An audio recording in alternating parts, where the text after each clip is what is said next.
హిమాలయాలు, చుట్టూ మంచు కొండలు, సముద్ర మట్టానికి 8800 అడుగుల ఎత్తులో ఉంది కార్గిల్ ఎయిర్ స్ట్రిప్. మామూలు సమయాల్లోనే ఆ ఎయిర్ స్ట్రిప్ పై ల్యాండింగ్ చేయడం అనేది కత్తి మీద సాము. ప్రతికూల వాతావరణం, చుట్టూ మంచు కొండల మధ్య విమానాన్ని నడపడం అంటే మామూలు విషయం కాదు.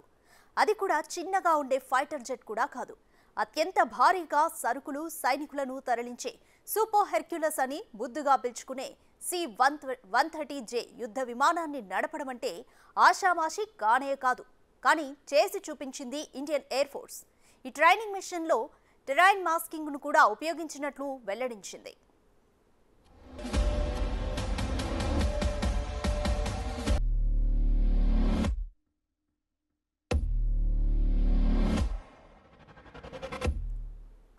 స్పెషల్ ఫోర్స్ యూనిట్, గరుడ్ కమాండోలు కూడా ఈ ల్యాండింగ్ మిషన్లో పాల్గొన్నారు. అయితే నైట్ ల్యాండింగ్కు సంబంధించిన మరిన్ని వివరాలను ఎయిర్ ఫోర్స్ వెల్లడించలేదు.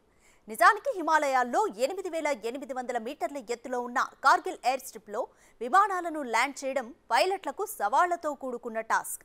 అత్యంత ఎత్తుతో పాటు ప్రతికూల వాతావరణంలో విమానాలను ల్యాండ్ చేయాలంటే పైలట్లకు ప్రత్యేక స్కిల్స్ ఉండాల్సిందే. ఈ ల్యాండింగ్కు చాలా ప్రత్యేకతలున్నాయని చెబుతున్నారు ఎక్స్పర్ట్స్. ఈ ఫీట్తో అటు పాకిస్తాన్, ఇటు చైనాకు ఓ వార్నింగ్ పంపించినట్లే అని చెబుతున్నారు.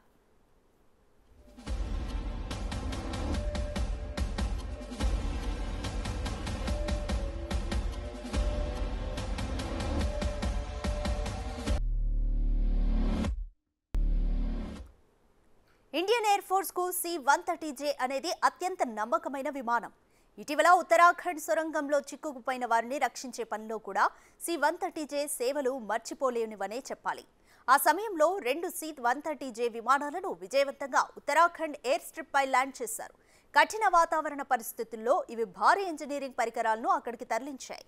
ప్రస్తుతం ఇండియన్ ఎయిర్ ఫోర్స్ వద్ద మొత్తం 12 C-130J మిలిటరీ ట్రాన్స్పోర్ట్ విమానాలున్నాయి.